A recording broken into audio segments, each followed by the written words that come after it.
And today is all about joy, the fourth Sunday of Advent. It's the culmination. That's why we leave joy for the end, because that's when the joy comes out. The culmination of that fulfillment of our awakening to that Christ presence. Jesus said, I have come that your joy may be complete. He didn't come to judge us or to save us or to do all those other. He came that our joy might be complete. That full awakening of the Christ presence. And it's not about happiness. Happiness is based on what's happening out there. You know, we're not always happy with what's happening out there.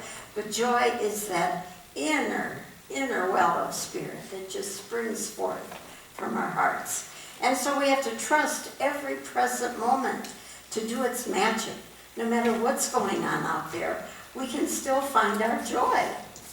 And I have a Christmas card. I couldn't send you all. There's a lot of you and only one of me. So instead of sending everybody a card, I brought my favorite Christmas card to share with you. And this snowman is to teach you to always trust, no matter what happens, you can find your joy.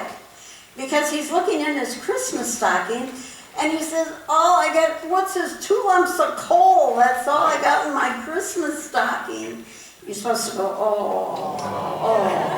But then you open the card, and he puts the coal where his eyes should be, and he says, I can see. Do you see how you get that?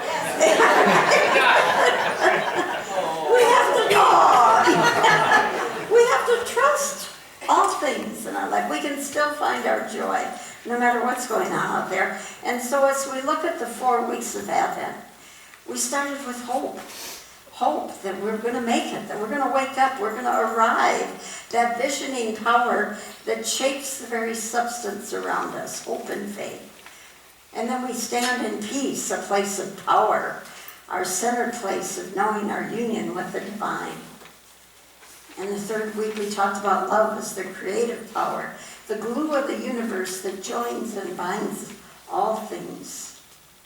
And now in the 4th week we've got joy, not happiness. That's from the outer, but joy, that inner spring of joy that wells up inside of us. Now at times though, I know outer circumstances can affect our joy. I know that. I think I came into this world as joy. When I was a child, I was exuberant. I drove everybody nuts. I was so exuberant. But then the earth plane of duality, where there's joy busters.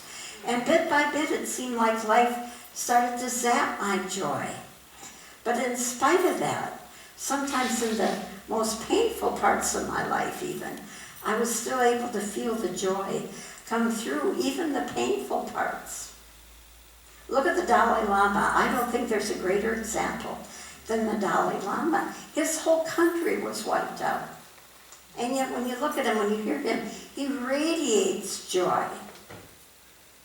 Joy is the most infallible sign of the presence of God, and it certainly moves in and through him. And it experienced, no matter what's going on in your life, when you are aware of love's presence and your union with that presence. One of my favorite authors is Louise Penny. Anybody here a Louise Penny author? She's wonderful. She's a Canadian author. And she quoted Leonard Cohen, where he said, ring the bells that still can ring. Forget your perfect offering. There's a crack in everything. That's how the light gets in. And thank God, because I've had some cracks in my life, haven't you? There are people that are probably cracking right here as we speak, right?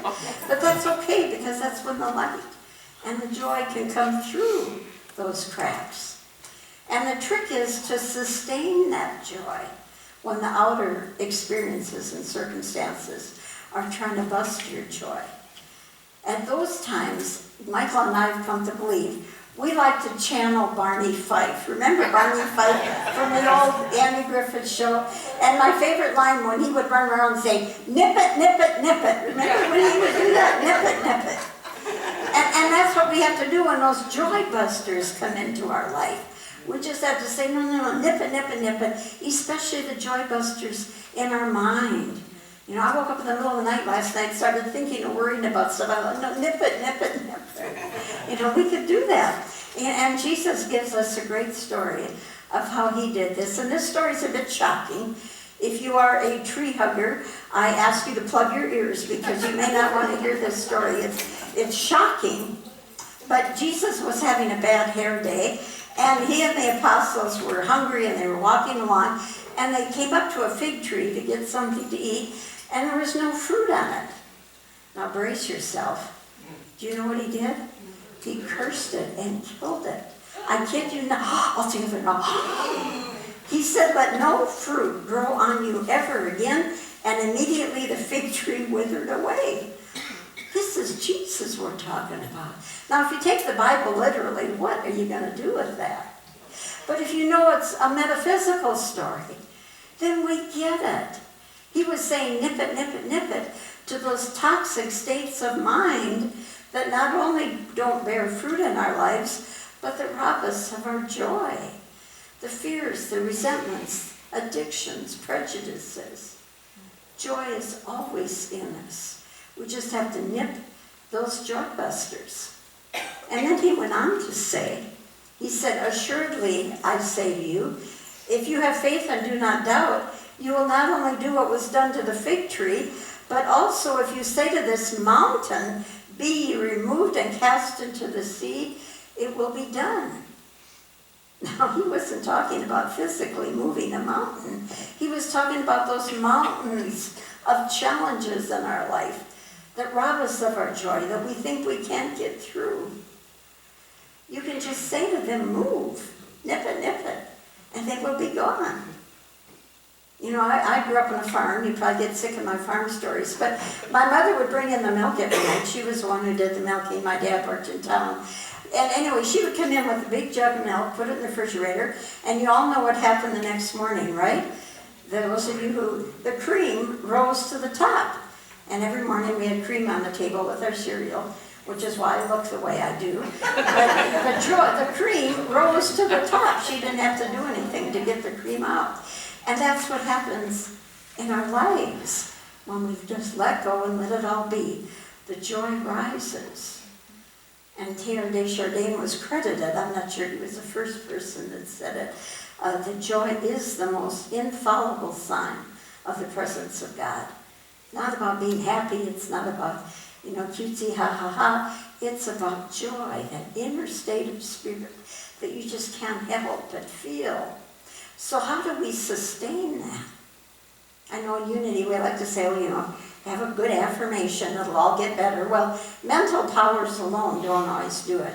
And that's frustrating for intellectuals, I know.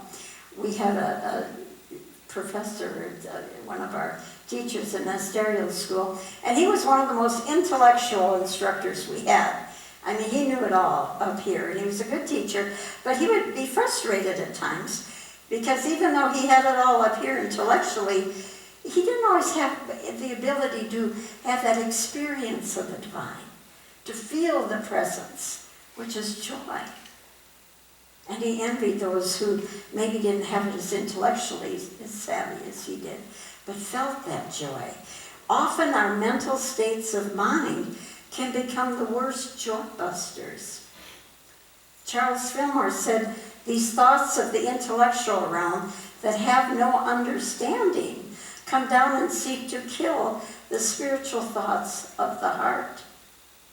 So the Christmas message in the Christmas story, if you go back and read it, it says he will reign over the house of Jacob. Now what does that mean?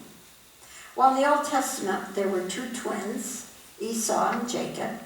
And metaphysically, Esau represents the physical nature. He was a farmer, he worked the land, very physical. He had a hairy chest, hairy body, He-Man, Tarzan kind of guy. And then Jacob was the intellectual. He represents our mental nature. But the story goes on to say, Christ will reign over your mind, not your ego, not your intellectual ego, but Christ will reign. As soon as you can give way to that presence, that power within you. Now, the tricky thing is you can't buy joy. You can buy things that'll make you happy, but you can't buy joy. You can't control it, make it happen. Back in those early days, there were schools called mystery schools. And if you could afford it, you could attend these mystery schools and they would teach you these great metaphysical principles. But Jesus wanted to give them to the masses. So what he did was he took the teachings of the mystery schools and demonstrated them, lived them. Every parable, every miracle, everything he did was living those teachings so that everybody, the masses, and some people would hear and only get it intellectually, and other people would hear the stories and take it in. Oh, this is about me. This is about my awakening. And they would transform their states of mind. Now, Jesus is not the only hero in the Christmas story. Mary is too. And the course of love is interesting. They talk about the way of Mary and the way of Jesus. And they almost make it sound like the way of Mary has to come first. And there was a part of me that wanted to defend Jesus and put him first, as if Jesus needed my defense. But both Mary and Jesus are aspects of ourselves. And Mary is that part of us that knows. There's that feminine intuition again, that knows and receives and knows her union with God. And then Jesus is that part that goes out into the world and demonstrates the Christ presence. But we have to know it before we can be it. We have to realize and awaken to it before we can demonstrate it. The miracles, the signs, the wonders. Mary gave birth to the Christ, and Jesus demonstrated it. And then he said, these things that I do, you can do also, and more. Merry Christmas, he could have said after that. You can't buy joy, plan it, control it, make it happen. Back in the 60s, we tried to take heaven by a storm. Remember that? People would take LSD and different drugs to awaken that Kundalini experience, the disciplines of the Kundalini. But if you're not ready for it, that spiritual understanding, it can hurt you. You have to be ready for it. That's why it's so much better to just go peace. Be still. Peace, be still as I let go of everything that is blocking my peace and allow that joy to come through.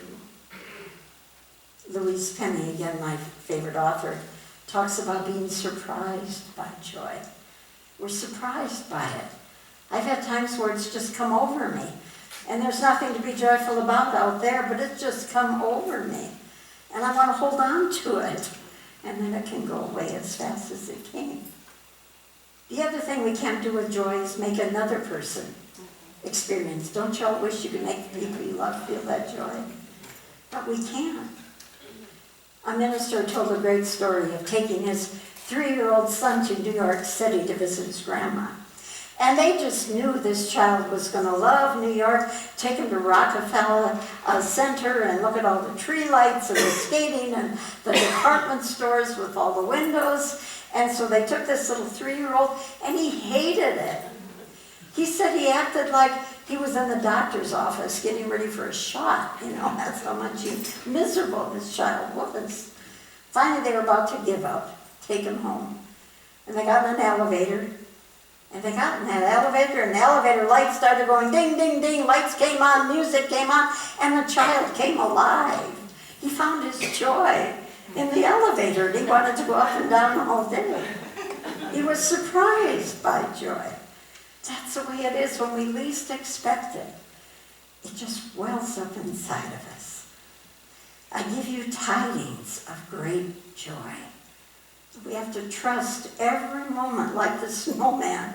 Even if you only get 2 pieces of coal this Christmas, we have to trust that. Michael once reminded me that joy is the total absence of any resistance to the flow of your life, and the total absence to any tensions of the world. If we can just let go of the resistance and the tension, the joy can come through, rise to the top, like that cream in the milk. And we stand at the border of both worlds. That's the frustrating part some days. We stand at the border, the world of joy and the world of duality, where you have joy busters, and we're on the border.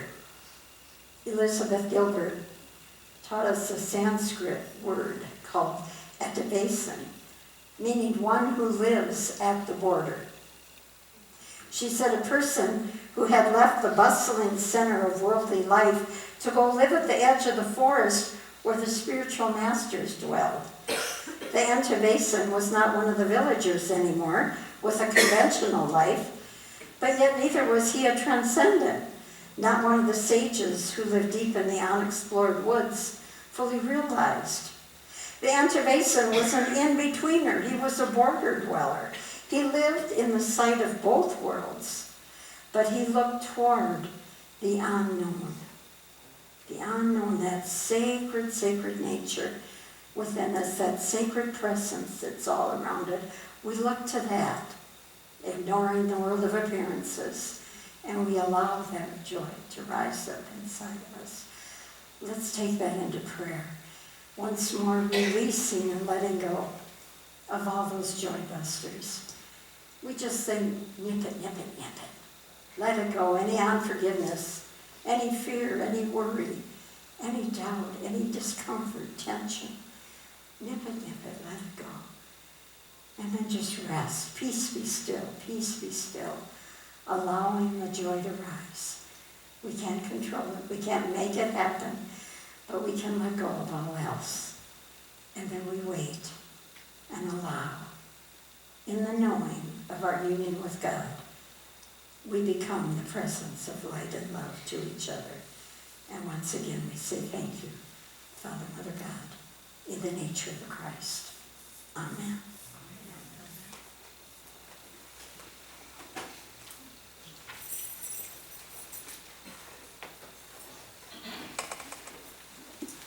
Let's continue this morning's celebration by turning your hymnal to hymn number 267. And let's sing together the first verse of the first Noel.